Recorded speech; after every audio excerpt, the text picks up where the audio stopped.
Hello there YouTube, this is just a quick video about a mod that I attempted. Pretty much, as you can see from the case here that's see-through, I've attempted some sort of like ramshackle mod, just to see if I can kind of get some new life out of this old Game Boy Color. I picked up this Game Boy Color for £1 at a car boot sale, and it worked surprisingly, which I'm pretty chuffed about.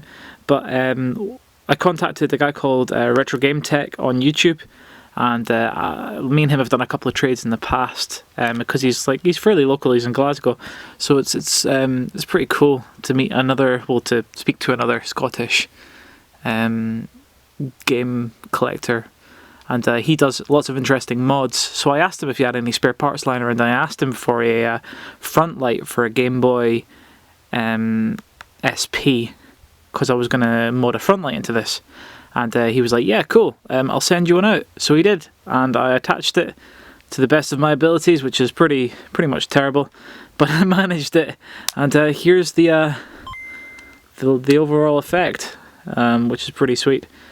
Yeah, it's pretty cool. So let's just have a quick zoom.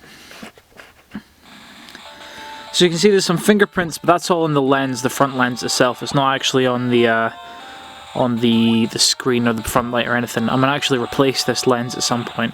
But I mean, it's awesome. I honestly never thought that this would be so bloody awesome. Like, look at that.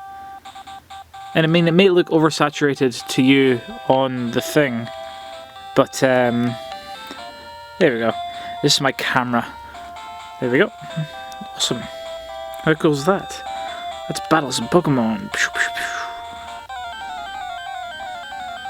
So the reason I did this is, instead of just buy a Game Boy SP, is because I like the form factor of the Game Boy Color. It actually feels more comfortable to play on.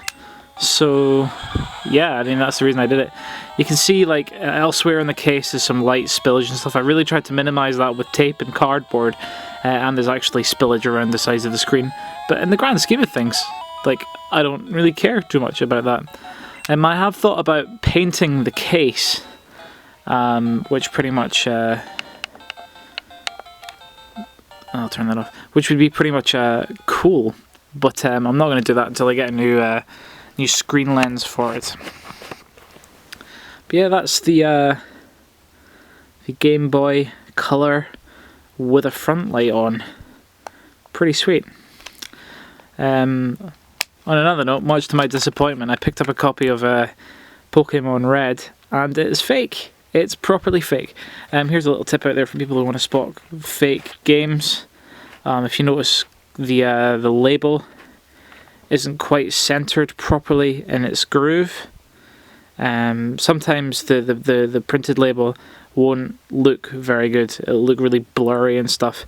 And in the center there should be a little divot in the center underneath the label. And if you push, you'll be able to see the divot, but you can't see it on this one. That's kind of a destructive way to find out if your Game Boy Color is fake. Also, it says E for everyone, which makes me think it's an American copy, but if you compare this to the American art, it's wrong. And the last thing is the screw on the back is the wrong kind of screw. I mean, it is still pretty close to the Nintendo screw, but it's not right. Also, when you crack it open on the inside, there's just a standard watch battery in there that you can just replace. So when I got it, it stopped saving. So when I replaced the battery, thinking I'd have to do some soldering work, I didn't have to do any soldering work. So on one hand, Pokemon's a fake, but on the other hand, it was an easy job to fix. So I've now got Pokemon, albeit fake Pokemon, but anyhow. Anyway, see you again soon. I'm going to play some Pokemon for a while.